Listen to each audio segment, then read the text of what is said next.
Je suis ton père. Je m'excuse, hein, mais je bégaye un petit peu. C'était un garçon. Il était moussaillon. Il avait l'air constamment hébété, car il était curieux de m'en conformer. Il avait l'habitude en parlant, de mettre sa langue dans le baba dedans. Ce qui fait que ça douce cucu. Il est un portillon, d'élocution. Mais malgré ce cascade désolant, elle avait un bouillant sentiment pour une petite bergère de brebis qui avait des petites idées sur lui. Elle était très connue dans le canton pour son troupeau de moutons. Elle avait un charme si mutin que tous les gars qui étaient sa main.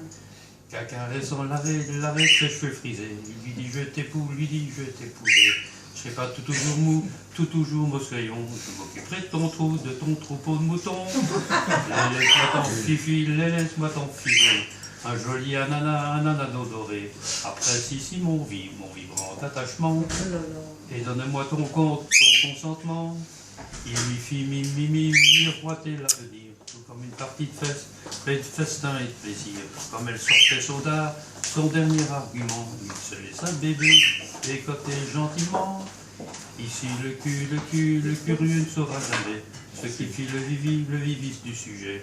Mais le temps qu'il lui dise, mais méfie-toi, elle était déjà enceinte de 3 mois. Il se retrouvèrent tout consterné. Il lui dit faut bander nos volontés. Quand tu reprends ton boulot de moussaillon, moi je reprends mon troupeau de moutons. Privé de son ananas, elle mouillait 2 mouchoirs par jour, en rêvant de son heureux passé. Elle le faisait pitié. Elle lança des dépêches éplorées, disant j'ai un chat bien passionné. J'ai besoin de vivre dans le bonheur. Et toi, t'es occupé ailleurs.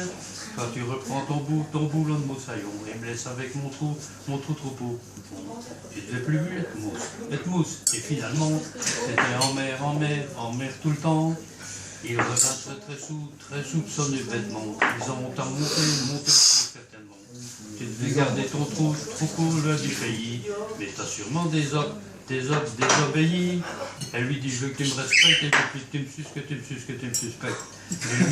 Mais lui vit dans le chapeau de sa bergère, tira 3 coups de revolver, affolé de ce qu'il avait fait, brandissant son pistolet. Il alla mourir dans son canot qui mouillait par là. Ce fut la fin de ce curieux roman. Si vous avez trouvé quelque agrément, c'est que vous êtes bien complaisant et gentil, et moi je vous dis merci.